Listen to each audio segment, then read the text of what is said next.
ity volana jona ity dia tokan'ny papa François ivavahana manokana ho an'ireo izay mandositra ny fireneny ary hanentanany antsika hiara-vavaka amin'ny isan'andro ao amin'ny tambajotra-pivavahan'ny papa maneran-tany.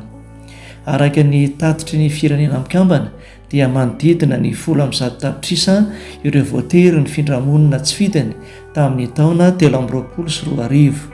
Raha jerena izany dia mihoatra ny isan'ny mpitsom-ponenana tamin'ny ady lehibe faharoa.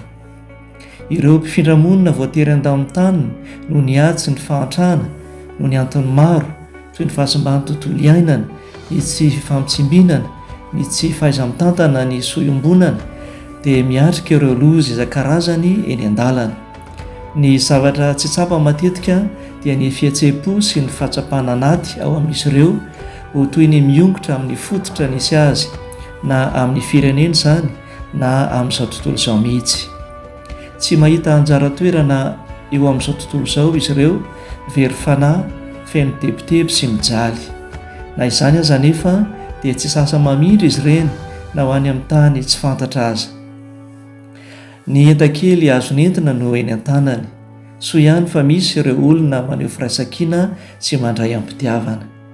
Anisan'ny mampijaly ny mpifindra-monina ny fiheverana azy ireo ho toy ny mampiahiahy sy mampatahotra.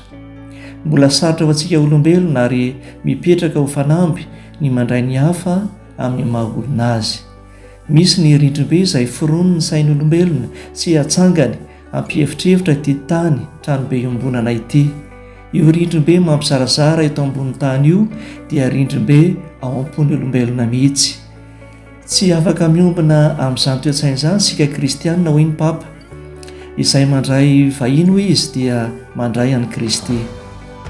Marina fa manana ny lalàna ny firenena tsirairay avy ary misy ny lalàna mifeny fifandraisana iraisam-pirenena kanefa tsy maintsy dinihana sy hitadiavana vahaolana izany.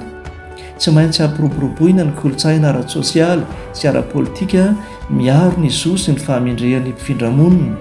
Kolotsaina mampirisika azy ireo hivelatra tanteraka amin'ny maha-olona azy sy mampiditra azy ireo ao anatin'ny fiarahamonina andraisany anjara amin'ny fampandrosoana. Ny olombelona rehetra dia samy mponiny tany ary ireo mpitsom-ponenana sy ireo mpifindra-monina dia tsy mba hatarimarika na statistika ampitaina amin'ny vaovao sy atao tatitra fa olombelona feno mihitsy.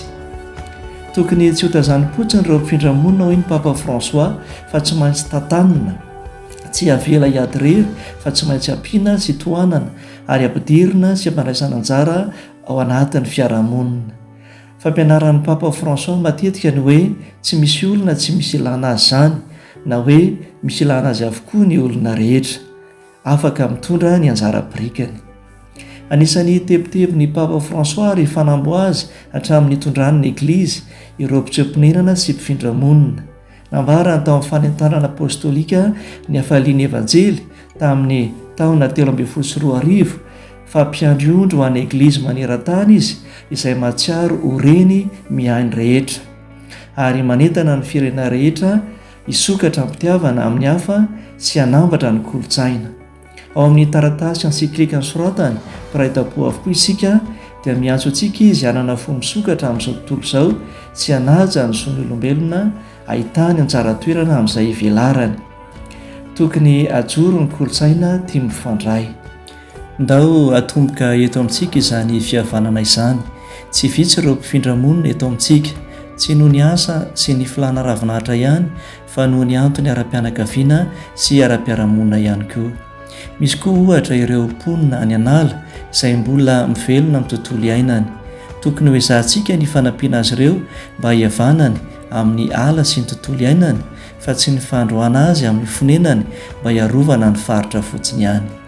Dahoary hiaraka hivavaka amin'ny papa François ho an'ireo izay mandositra ny fireneny mba ho voaray tsara sy hahita fiainam-baovao any amin'ny firenena mampiatrano azy ireo anie ireo mpifindra-monina mandositra ny ady sy ny hanohanana izay voatery misedra loza sy herisetra maro eny am-pandehanana.